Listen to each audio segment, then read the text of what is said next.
오늘 보실 말씀은 야고보서 1장 14절과 15절입니다.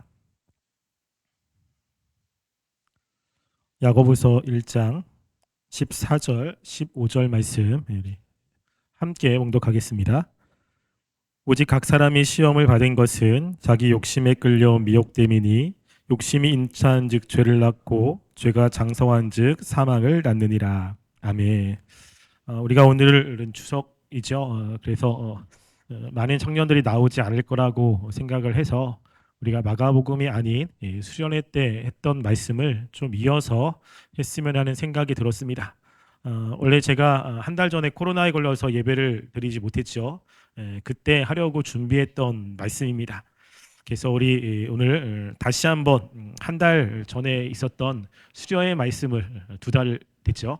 한번 기억하면서 말씀을 좀 들었으면 좋겠습니다. 이번에 우리가 수련회 때 함께 나누었던 말씀은 죄와 은혜의 지배라고 하는 주제로 나누었습니다.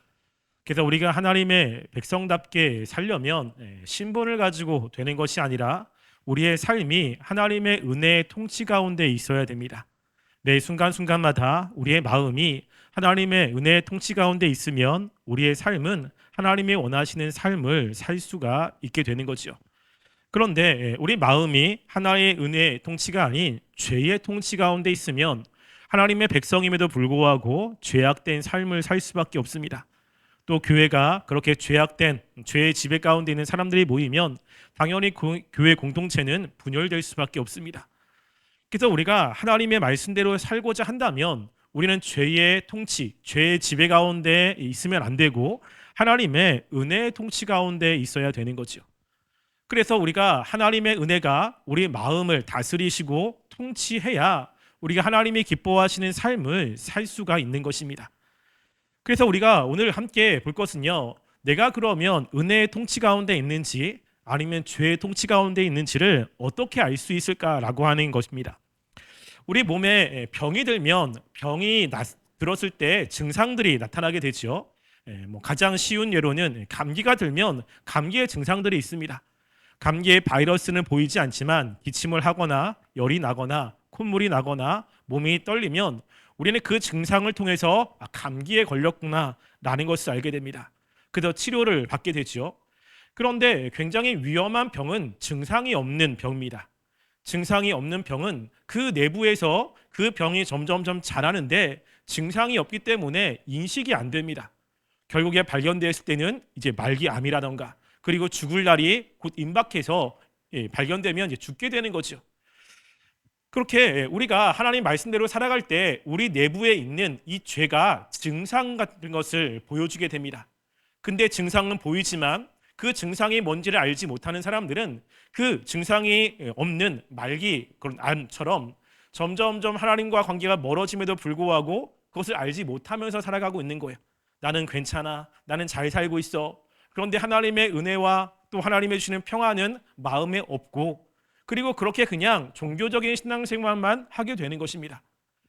그런데 이 죄의 지배를 받는 사람들 또 그것에 대한 증상을 아는 사람들은 이제 그 증상을 통해서 내가 지금 죄 가운데 있구나. 내가 하나님의 은혜 가운데 있구나 라는 것을 알게 되는 것입니다.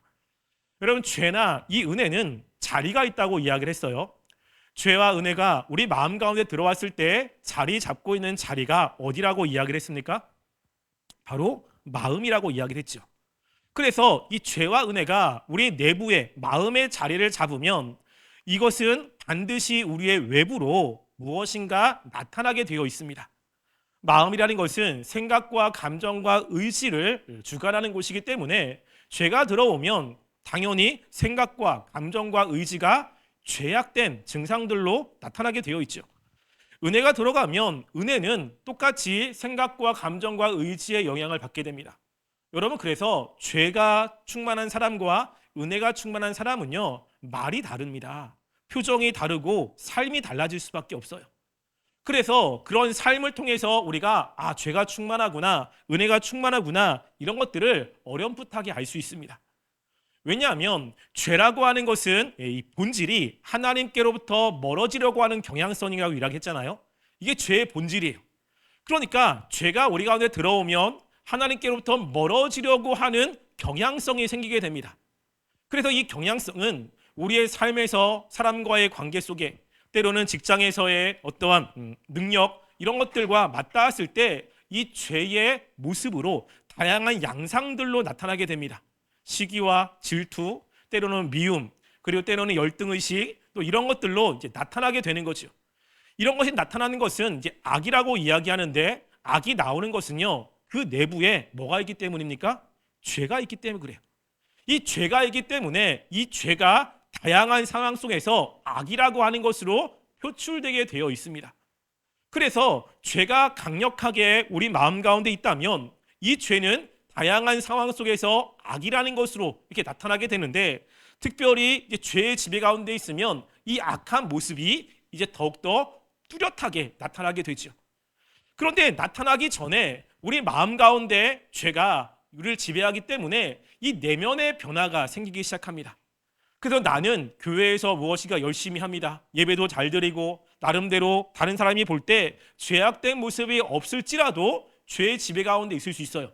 그 이유는 이 내면이 죄로 꽉 차 있을 수 있습니다. 그런데 여러 가지의 상황 때문에 밖으로 표출되지 않는 일들도 벌어집니다. 뭐냐면 교회에서 내가 어떤 직분을 맡고 있어요. 그리고 다른 사람이 나를 믿음이 좋다고 이야기합니다. 그러면 나는 죄가 있지만 다른 사람이 그렇게 나를 보기 때문에 그렇게 보이려고 하는 이러한 습성이 마음속에 있어요. 그래서 신앙이 좋은 척, 그리고 무엇인가 열심히 하는 척, 그리고 죄가 없는 사람 척, 이렇게 척하면서 살아갈 수 있습니다. 그런데 중요한 것은 그의 내부는 그렇지 않은 거죠. 그의 내부는 죄로 가득 차 있을 수 있습니다. 바로 바리새인들이 그런 사람 아니겠습니까? 바리새인들은 그 당시 사람들이 볼 때는 가장 하나님을 사랑하는 사람이었고 가장 신앙이 좋은 사람이었습니다. 외부적으로 하나님의 말씀을 다 지켰지요. 근데 예수님이 볼 때는 그들은 내면이 죄로 가득 찬 사람들이었습니다. 그래서 외적으로는 깨끗하지만 내면은 죄로 더러운 사람들이었죠. 예수님은 그들을 통해서 이 화 있을진저라고 이야기하지 않습니까? 그러니까 내가 죄의 지배 가운데 있느냐, 은혜의 지배 가운데 있느냐라는 것을 어떤 행동을 하느냐라는 것보다 내 마음속에 무엇이 강력하게 역사하고 있느냐라는 것을 통해서 확인할 수 있습니다. 그 중에 여러 가지가 있지만 오늘은 세 가지 정도만 살펴보려고 합니다. 그래서 여러분들 이걸 통해서 이런 현상이 있다 그러면 여러분들은 죄의 지배 가운데 죄가 강력하게 역사를 하고 있다고 생각하시면 돼요. 자, 첫 번째는 뭐냐면요, 이 상상력입니다. 특별한 죄에 대한 상상력이 계속해서 내 머릿속에 생각이 된다면 이것은 죄의 지배 가운데 있는 뚜렷한 증거입니다. 자, 죄가 우리를 지배할 때 가장 많이 공격하는 곳이 생각이라고 이야기를 했습니다. 생각은 우리 마음속에 일어나는 것들을 감시하는 역할을 하게 되지요. 그래서 생각만 잘 지배하면 죄를 인식하지 않을 수 있습니다. 그래서 우리의 마음을 지배하기 위해서 죄는 끊임없이 생각이라는 것을 지배하게 됩니다. 특별히 죄의 지배 가운데 있을 때 어떤 일이 벌어지냐면 우리가 무엇인가 다른 사람에게 행동을 하기 전에 먼저 상상이라는 것을 하게 되잖아요. 예를 들어서 앞에 있는 혁진 형제가 저한테 욕을 했어요. 너무 미운 거죠. 그럼 제가 가가지고 혁진한테 욕을 하면 안 되잖아요. 왜? 목사가 청년한테 욕을 하면 어떻게 됩니까? 이게 소문이 나면 난리가 나는 거죠. 그러니까 물리적인 외적인 것들의 제약이 있으니까 욕을 하고 싶지만 실제 욕을 할 수가 없어요. 그럼 어떻게 합니까? 상상을 하게 되는 거죠. 나한테 이렇게 했어? 아니 어떻게 청년이 목사한테 그렇게 하지? 머릿속으로 그 사람에 대한 여러 가지 생각을 하게 되죠. 그래서 내가 물리적으로 외적으로 무엇인가 하기 전에 생각으로 어떠한 행동을 하게 되는 일이 벌어지지 않습니까? 그런데 하나님의 은혜가 있으면 그런 생각들을 바로바로 전환을 시켜요. 그 사람에 대한 좋지 않은 생각들, 죄악된 생각들이 났을 때 이거는 하나님이 원하시는 그런 모습이 아니야 라고 하면서 그 생각들을 전환시키게 되죠. 여러분, 근데 죄의 지배가 있다면 죄는 계속해서 그 생각의 전환을 못하게 만듭니다. 이게 좋지 않은 것이라고 생각을 함에도 불구하고 계속해서 그 생각을 반복해서 하게 만드는 거예요. 이게. 그래서 그렇게 생각을 계속 하게 되면 결국에는 행동으로 나오게 되는 것은 시간 문제입니다. 시간 문제. 그래서 무엇인가 죄를 밖으로 범하기 전에 그 내면의 생각을 반복해서 하게 만드는 일들이 벌어지는 것입니다. 여러분, 그래서 충동구매 같은 거 하잖아요. 충동구매. 저도 가끔 하거든요. 이게 자주는 안 하는데 특별히 무엇인가 사고 싶은 게 딱 있어요. 그럼 지금 당장 필요한 게 아닌데 그걸 볼 때마다 생각이 되는 거죠. 그래가지고 그냥 그것이 필요하지 않으면 생각을 접으면 되는데 자꾸만 생각을 하는 거예요. 또 생각하고 또 생각하고, 그럼 그것이 왜 필요한지 나름대로 이유를 만들어내고 또 생각하면 시간이 지나면 그 물건을 사지 않습니까? 여러분, 제가 핸드폰을 바꾼 이유가 그 이유입니다. 전에 있는 핸드폰도 괜찮은데 새 거 사고 싶어가지고 뭔가 좀 빠르게 하고 싶어가지고 계속 생각하다 보니까 이제 저랑 저희 수아남하고 핸드폰을 갑자기 바꾸게 된 거예요. 그래서 괜히 바꿨다 뭐 이런 생각도 들기도 하고. 여러분, 이렇게 생각이 이렇게 계속 들면 이게 행동으로 나오게 되는 거죠. 좋은 생각이면 좋은 행동을 하게 되지만 죄악된 생각이면 죄악된 행동을 하지 않습니까? 그래서 이 생각으로 이제 죄가 우리를 지배하게 되는 거예요. 그런데 아까도 얘기했지만 이 상상이라고 하는 이 죄악된 상상을 한다고 해서 다 죄의 지배 가운데 있느냐? 그런 건 아닙니다. 뭐냐면요, 이야기했듯이 죄의 지배 가운데 있을 때랑 은혜의 지배 가운데 통치 가운데 있을 때랑 이 죄에 대한 상상을 하게 됩니다. 그런데 차이가 조금 있어요. 차이가 뭐냐면 죄의 지배 가운데 있을 때는 죄악된 생각들을 좀 더 반복적으로 자주 하게 됩니다. 은혜의 지배 가운데 있을 때는 이 죄에 대한 생각을 하지만 반복적이지 않고 간헐적이라고 하는 특징이 있어요. 그래서 미움이라는 것을 예로 들면 미워요. 그러면 죄가 마음속에 있기 때문에 죄는 하나님께로부터 멀어지려고 하는 경향성이라고 이야기했잖아요. 사람을 미워하는 것은 하나님이 별로 좋아하지 않습니다. 그 사람에 대해서 복수를 하는 것 하나님이 기뻐하지 않죠. 죄는 그것을 원하는 겁니다. 그러니까 죄악된 생각들, 미운 생각들을 계속 하게 해서 결국에는 그 사람에 대해서 복수를 하게, 행동으로 하게끔 만들려고 하는 거죠. 그러면 죄악된 생각들을 계속하게 만드는 거예요. 하나님이 원하시는 것은 무엇입니까? 사랑하는 거잖아요. 그러면 죄악된 생각을 했을 때 그 사람이 나에게 한 그 죄악된 잘못된 행동들만 묵상하는 것이 아니라 그 사람도 죄인이고 또 하나님이 그 사람을 사랑했고 또 하나님께서 원하시는 말씀들을 생각하면서 내 가지고 있는 생각들을 바꾸려고 노력하게 되는 겁니다. 그래서 은혜의 통치가 있다면 은혜라는 것이 내 안에서 강하기 때문에 죄의 생각들을 쉽게 바꿀 수가 있는 거예요. 그런데 은혜가 아닌 죄가 강하면 이 생각을 바꾸기가 너무나 쉽지 않습니다. 이게 여러분, 그리고 우리가 지난번에 우리 안에 민감함이라는 것이 있다고 이야기했잖아요. 그래서 내가 좋아하고 그리고 내가 편한 것에 대한 민감함이 있다고 이야기했습니다. 마음에 죄가 충만하면 내 죄와 비슷한 환경에 대한 민감함이 있어요. 그래서 지난번에 어떤 이야기를 했냐면 우리가 특별히 이제 담배 피는 공간에 가면, 여러분, 담배를 피지 않은 사람들은 담배 피는 공간에 가면 굉장히 좀 거부감이 생깁니다. 왜냐하면 담배 냄새가 굉장히 좀 거부감을 만들어내죠. 담배를 좋아하는 사람들은 그런 환경에 가면 굉장히 좋아요. 왜? 그 냄새가 너무너무나 향기롭다고 생각하잖아요. 내 안에 죄가 가득하면 죄에 대한 생각들에는 친밀한 민감함이 있어요. 그게 너무 좋은 거예요. 그러니까 그 생각이 자연스럽게 흘러갑니다. 그런데 이 죄가 충만한데 은혜에 대한 생각을 하려고 하면, 특별히 지금처럼 예배를 드리려고 합니다. 그럼 예배 또 말씀은 하나님이 원하시는 거잖아요. 은혜가 충만한 사람들은 내 마음과 비슷한 환경, 비슷한 것에 끌리게 되어 있어요. 그래서 말씀을 들을 때 말씀을 생각하는 것이 조금 더 수월합니다. 그런데 죄가 충만한 사람들은 죄와 하나님의 말씀은 상극이잖아요. 그러니까 말씀을 들으려면 그 마음속에서 뭐가 생기냐면 이 저항적인 민감함이 생기는 거예요. 그러니까 말씀을 듣는 게 힘들고 말씀을 들을 때 저항감이 생기는 거죠. 다른 생각이 되거나, 그리고 말씀에 집중이 되지 않거나, 그리고 자꾸만 다른 생각을 하게 되거나, 이런 일들이 벌어지게 되는 것입니다. 그래서 죄의 지배 가운데 있는 사람들은 하나님의 말씀 또 하나님과 관련된 것을 생각하려고 했을 때 굉장히 쉽지 않아요. 그런데 죄에 대한 생각을 하려면 굉장히 쉽죠. 자연스럽게 나오게 됩니다.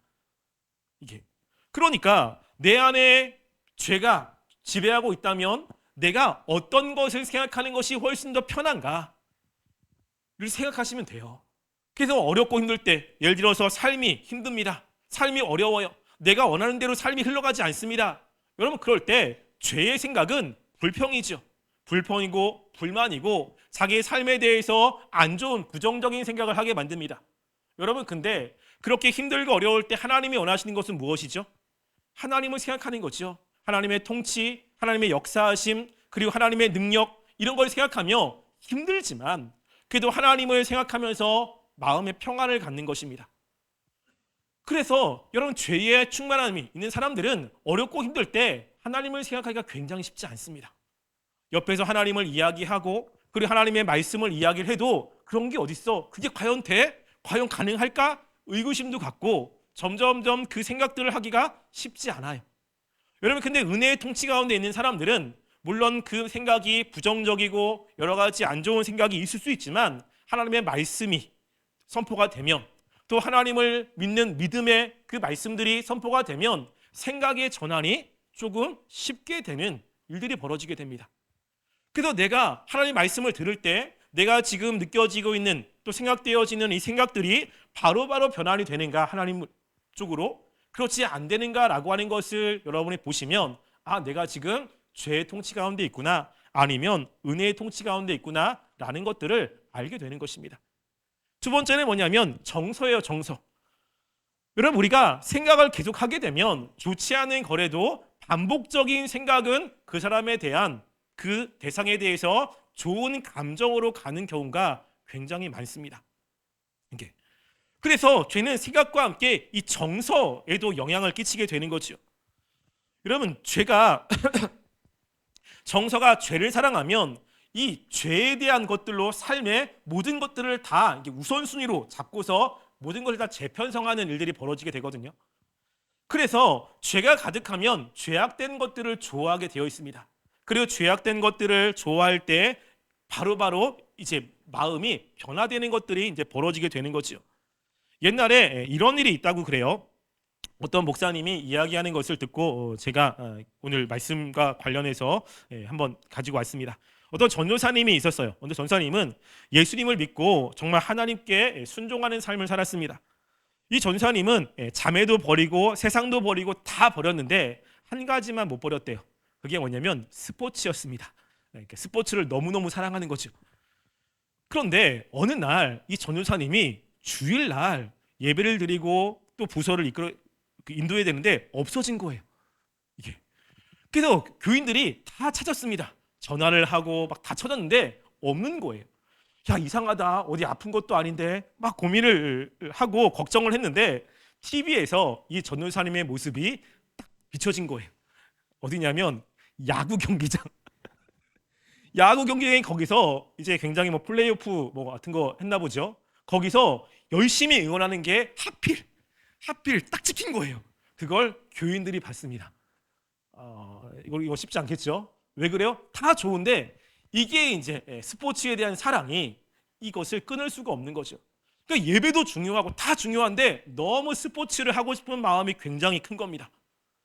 여러분, 자신이 좋아하는 거 분명히 있죠. 근데 그것을 시간과 또 장소 이런 거에 따라서 좀 조절할 필요가 있지 않습니까? 그런데 죄가 충만하면 내가 좋아하는 것들을 계속해서 하고 싶은 이런 생각이 있습니다. 요즘에는 그렇지 않지만 제가 중학교, 고등학교 때 운동을 굉장히 열심히 하고 좋아했을 때요.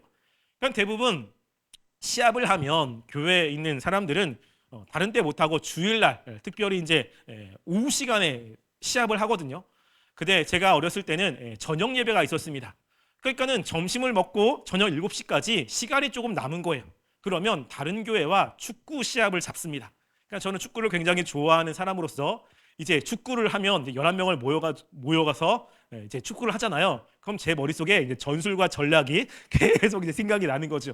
아, 누구는 못하고 뭐 어떻게 해야 되고. 그러니까 분명히 예배 시간인데 제 머릿속에는 계속해서 축구 생각이 되는 거예요. 축구 생각. 아, 그래가지고 끝나면 축구하러 빨리 가지. 그리고 축구하러 연습 경기는 어떻게 하고 어디로 가고 어디로까지 빠르고, 이게 머릿속에 계속 맴도는 거죠. 하나님의 말씀이 선포되는데. 여러분, 또 당구를 좋아할 때가 있습니다. 여러분, 그러면 머리가 다 당구공으로 보여요. 그래서 그러면 안 되는데 항상 목사님 머리가 이제 첫 번째 구예요. 그럼 거기서 서가지고 이렇게 막 머릿속으로 막 생각을 하죠. 너무 좋아하니까 이게 그 시간에 자꾸만 생각이 나는 겁니다. 그럼 우리가 은혜에 충만하면 그 시간에 하나님의 말씀을 들어야 되고 그 시간에 하나님을 생각해야 되는데 자꾸만 좋아하는 것들에 영향을 받게 되는 거죠. 그러니까 자꾸만 그 영향 때문에 생각하지 말아야 되는 시간에 생각을 하게 되는 일들이 막 벌어지게 되는 거죠. 그러면서 자꾸만 죄악된 행동을 하게 되는 일들이 있지 않습니까? 여러분, 그래서 우리가 정서가 죄악으로 가득 찼을 때 참 사람들이 고통스러워해요. 왜냐하면 내가 분명히 이게 하나님이 원하시는 것이 아니야. 그래서 하지 말아야 된다라고 결심을 하고 다짐을 하지만 또 그렇게 실패하고 있는 내 모습을 보게 되는 거죠. 또 실패했다. 그렇게 하지 말아야 되는데. 이것 때문에 자꾸만 괴로운 사람들이 굉장히 많이 있습니다. 이게 특별히 이 죄의 정서가 죄의 지배 가운데 있으면 그래가지고 야 나는 안 되나 보다라고 생각을 하는 사람들이 있는 거죠. 여러분, 그런데 이 죄가 정서를 강력하게 지배했을 때 거기서 나올 수 있는 방법이 있습니다. 이게 그냥 결단으로 되어지는 것은 아닙니다. 누차 이야기했지만 죄와 내가 싸우면 나는 무조건 지게 되어 있습니다. 우리는 죄를 절대 이길 수가 없어요. 죄를 이길 수 있는 방법은 하나님이 은혜를 주셔야 되거든요. 근데 하나님의 은혜라고 하는 것이 그냥 갑자기 신비적인 그런 힘을 주어서 죄를 이기게 만들게 하진 않습니다. 여러분, 하나님이 우리를 이끌어갈 때는 인격적으로 이끌어간다고 이야기를 했잖아요. 하나님이 비인격적으로 나는 아무것도 모르고 나는 아무런 결단도 하지 않는데 갑자기 하나님이 내 삶을 이끌어가는 경우는 거의 없습니다. 하나님이 우리를 이끌어가실 때 가장 먼저 생각으로 하나님의 말씀을 깨닫게 하시고 그리고 죄를 인식하게 하셔서 그 죄에 대한 거부감을 갖게 하고 그리고 죄와 싸우게 만드는 방법으로 우리를 이끌어 가시거든요. 그래서 우리가 이 하나님의 은혜 가운데 이 죄와 싸움을 이기려면 첫 번째 제일 중요한 게 뭐냐면요. 성령의 조명으로 진리를 깨닫는 것이 굉장히 중요해요. 뭐냐면 하나님의 말씀으로 이 죄에 대한 본질을 깨닫는 게 굉장히 중요합니다. 여러분, 내가 죄를 좋아하고 사랑하고 유익을 주기는 거긴 하지만 죄는 하나님과의 관계를 깨트리는 거잖아요. 우리의 삶을 비참하게 만드는 것이 죄의 본질이에요. 순간적으로 즐거움을 줄 수 있지만 우리가 죄를 계속 따라가면 결국에는 우리는 비참해질 수밖에 없지 않습니까? 근데 이것은 말씀을 통해서만 깨닫게 되는 거예요. 내가 죄와 싸움에서 졌을 때는 죄가 즐거울 때, 죄가 너무나 좋기 때문에 주는 경우가 참 많습니다. 분명히 그것은 지성적으로는 안 좋다라고 하는 것을 알지만 정서적으로 그 죄가 점점점 좋아지는 거죠. 여러분, 그럴 때 기도할 줄 하나는 뭐냐면요. 하나님, 내가 죄의 본질을 깨닫게 해달라고 기도하는 것이 필요합니다.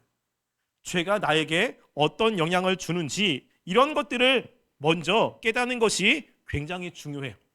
두 번째는 그렇게 한 다음에 기도할 것 중에 하나가 뭐냐면요. 죄의 세력을 약화시켜달라고 기도해야 됩니다. 여러분, 우리가 하나님과의 관계 속에서 평화나 아니면 기쁨이라고 하는 것은 죄의 통치 가운데 있을 때는 누릴 수가 없는 겁니다. 하나님의 은혜가 우리 마음 가운데 있을 때만 누려지는 것이 하나님의 은혜에 대한 기쁨이고 그리고 소망이고 확신이거든요. 왜냐하면 하나님과의 관계 속에서 누려지는 그런 것들은 우리가 죄가 우리 가운데 계속 역사를 한다면 우리는 끊임없이 하나님의 말씀을 어길 수밖에 없는 거죠. 그런 말씀을 볼 때마다 죄책감에 사로잡힐 수밖에 없습니다. 기도해가지고 하나님이 우리의 죄를 용서했다고 하지만 또 같은 죄를 지면 나는 자꾸만 그 죄에 대한 죄책감이 양심의 가책이 늘 있을 수밖에 없는 거예요.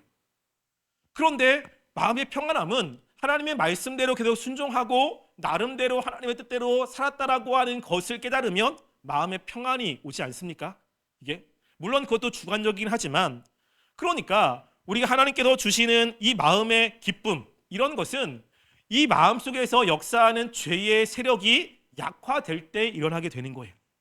이게 그래서 죄는 우리 힘으로 이길 수가 없기 때문에 어떻게 하죠? 하나님께서 우리 안에 있는 죄의 세력들을 약화시켜달라고 기도하는 것이 필요합니다. 하나님, 내 죄를 용서해 주세요, 이기게 해주세요 라고 하는 것보다는 하나님, 내가 내 안에 있는 죄를 약화시켜 주세요. 그리고 죄를 깨닫게 해주세요 라고 기도하는 것이 필요하다라고 하는 거죠. 그리고 나서 뭐죠? 은혜를 계속해서 받는 게 필요합니다. 그래서 하나님의 은혜를 받으려면 은혜의 수단에 내가 동참하는 거죠. 말씀을 듣고 기도하는 자리에 끊임없이 참석하는 것이 필요합니다. 여러분, 죄의 지배 가운데 있는 사람들은 그렇게 하나님의 은혜를 받는 장소에 가는 것이 별로 그렇게 달갑지 않습니다. 이게 왜냐하면 아까 이야기했듯이 내 마음과 비슷한 환경에 노출되는 게 굉장히 기쁘거든요. 그럼 꽤 오래됐지만 한 10몇 년 된 것 같습니다. 뭐냐면 갑자기 서울에 있는 큰 교회에서 주일 예배를 드리는데 청년부 예배를 나이트클럽에서 드리자라고 하는 이야기가 한번 나온 적이 있습니다. 여러분 혹시 들어온 적 있나요? 되게 쇼킹했거든요. 근데 많은 사람들은 되게 괜찮다, 좋은 방법이다, 뭐 이렇게 이야기하는 분들이 있었어요. 왜 그러냐면 대부분 이제 청년들이 많잖아요. 근데 대부분 청년들은 나이트클럽을 많이 가잖아요. 그러니까 본인들이 늘 가던 곳인 거예요. 익숙한 곳이죠. 그러니까 그곳에서 놀던 사람이 갑자기 예배 시간에 거룩하게 뭐 오르겜 그리고 거룩하게 앉아가지고 예배 드리는 게 너무 어려운 거예요. 이게 환경이 달라지니까. 그러니까 예배 드릴 때 그들이 편한 곳에서 예배를 드리면 훨씬 더 예배를 잘 드리지 않을까라고 해서 실제 나이트클럽을 빌려가지고 예배를 드리는 일들도 있었습니다. 여러분 거기서 예배가 될까요? 왜 그런 발상을 하죠? 이 마음에 그런 것이 편하니까 편한 곳에 가면 집중이 잘 된다고 생각을 하게 되는 거죠. 좀 단순한 생각이지 않습니까? 여러분 근데 이게 한편으로는 일리가 있어요. 여러분 내 마음과 비슷한 환경은 너무너무나 좋아합니다. 그리고 내 마음의 환경과 다른 곳은 거부감이 생길 수밖에 없는 거죠. 그러니까 마음의 죄가 충만하면 은혜를 받는 자리는 너무나 부담스러울 수밖에 없어요. 왜 자꾸만 내 마음에서 원하지 않는 그래 마음과 싸우는 이야기를 계속 듣기 때문에 그렇죠. 이게 그러니까 우리가 이 정서가 죄의 지배 가운데 강력하게 이끌릴 때 이 은혜를 받는 수단에 계속해서 참여하는 것은 굉장히 중요한 것입니다. 그래서 내가 하나님의 말씀을 듣는 예배 자리 또는 우리 나눔터 자리 그리고 우리가 이번 주 금요일 하는 뭐 기도의 자리 이런 자리에 오려고 했을 때 자꾸만 시간이 있는데 마음만 먹으면 갈 수 있는데 못 가는 친구들 어쩔 수 없어요. 뭐 직장 때문에 바빠가지고 못 오는 친구들에 대한 이야기는 아닙니다. 나는 마음만 먹으면 할 수 있어. 여러분 근데 부담이 되는 거죠. 가기 싫은 마음이 자꾸만 듭니다. 발걸음을 뛰기가 너무너무 어렵습니다. 여러분 그러면 한번 생각해 보세요. 여러분도 평소에 내가 말씀을 들어야 한다고 생각을 할 때가 있죠. 그럼 말씀을 들어야 내가 하나님의 은혜 가운데 거하고 잘 살 수 있는데 여러분 그럴 때 제일 편한 것이 뭐죠? 핸드폰을 열어서 유튜브를 켜서 그리고 설교의 말씀을 들으면 되는데 유튜브 키기가 그렇게 힘들어요. 그럼 내가 원하는 유튜브를 켜가지고 손가락을 누르는 것은 너무너무 쉽죠. 근데 말씀을 들으려고 시간도 떼서 유튜브를 켜서 말씀을 들으려고 누르는데 자꾸만 다른 게 눌러져. 한번 생각해 보셔야 돼요. 이렇게. 왜냐하면 그게 내 마음속에 있는 환경과 다르기 때문에 그렇습니다. 이게.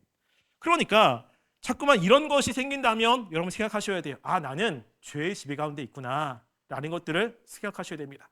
마지막 생각 세 번째는요. 이거 너무나 분명합니다. 뭐냐면 분명히 죄라고 생각하는데 버려지지 못하는 거예요. 여러분 집에서 가끔가다 이렇게 저희도 집도 보면 햇빛이 이게 쭉 비칩니다.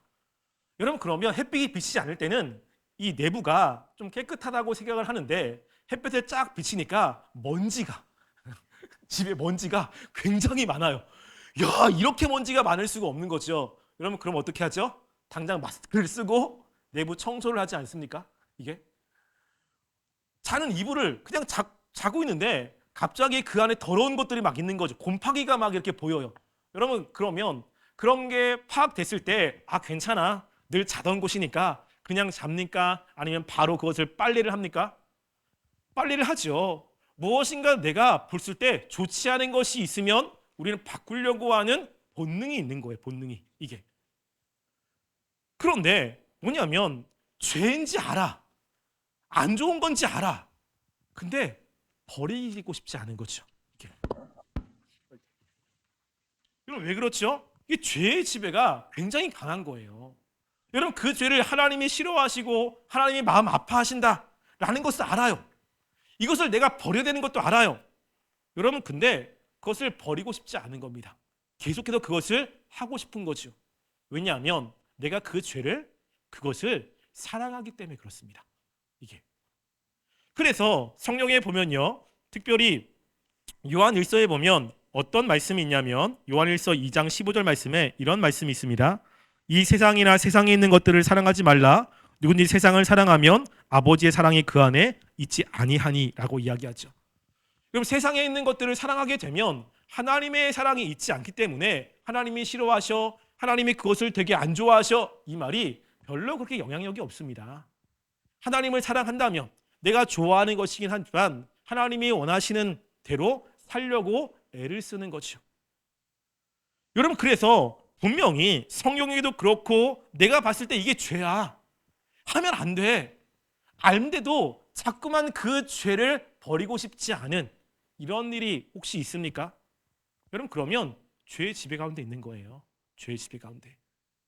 여러분 죄의 지배라고 하는 것은 외적인 행동도 분명히 있습니다. 그런데 웬만큼 신앙생활 하는 사람들은 외적인 것들을 그냥 그렇게 외식적으로 할 수도 있어요.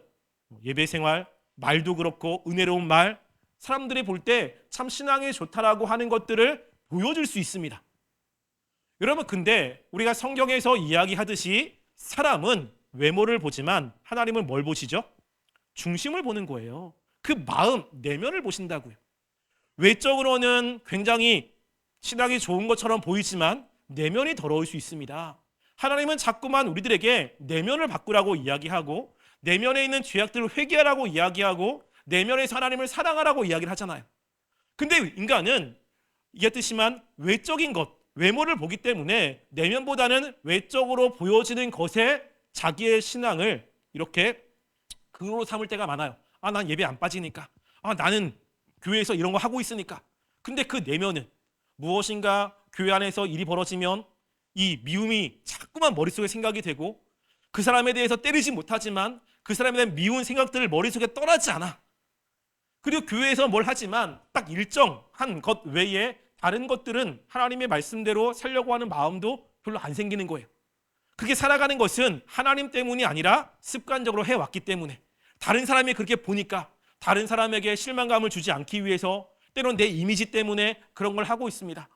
내가 분명히 죄악된 거라고 생각을 하는데 이게 다른 사람에게 드러나지 않은 죄악된 거죠. 뭐 음란한 거나 아니면 죄악된 생각이라던가 아까 스포츠를 좋아해서 자꾸만 신앙적인 것들과 자꾸 마찰이 일어나는 이런 것들 드러나지 않으니까 계속 그것을 반복해 하는 겁니다. 그러면서 외적으로 아, 난 괜찮아라고 생각하는 분들 계십니까? 죄는 내면을 지배합니다. 그래서 그 내면이 시간이 지나면 외적으로 드러나는데 드러나지 않게끔 철저하게 자기의 외면을 관리하는 분들이 있습니다. 여러분 그것을 성경에서는 외식이라고 이야기를 합니다. 하나님은 외식을 굉장히 싫어합니다. 여러분 제가 세 가지만 이야기를 했습니다. 이 외에도 몇 가지가 더 있습니다. 그래서 여러분들이 상상이 자꾸만 죄악된 생각이 떨어지지 않아요. 자꾸만 바뀌지 않습니다. 그리고 내가 죄악된 것들을 좋아하는 이 마음이 자꾸만 내 마음속에서 바뀌지 않아요. 그리고 내가 생각하고 있는 죄라고 하는 것들이 있는데 그것들을 버리기가 쉽지 않습니다. 여러분 그런 것이 있다면 생각하셔야 돼요. 아, 내 안에 이 죄의 지배가 있구나. 하나님의 은혜보다는 죄가 내 안에서 강력하게 역사하구나 라는 것을 생각하셔야 됩니다. 그래서 여러분들이 그것이 깨달아진다면 하나님 내 안에 있는 죄를 보게 하시고 그리고 내 안의 죄악들을 약화시켜 주시고 그리고 끊임없이 하나님의 말씀 그 은혜를 받기 위해서 은혜 수단에 참여하여 그 죄의 지배에서 벗어나는 우리 청년부가 되기를 간절히 소원합니다. 우리 시간 함께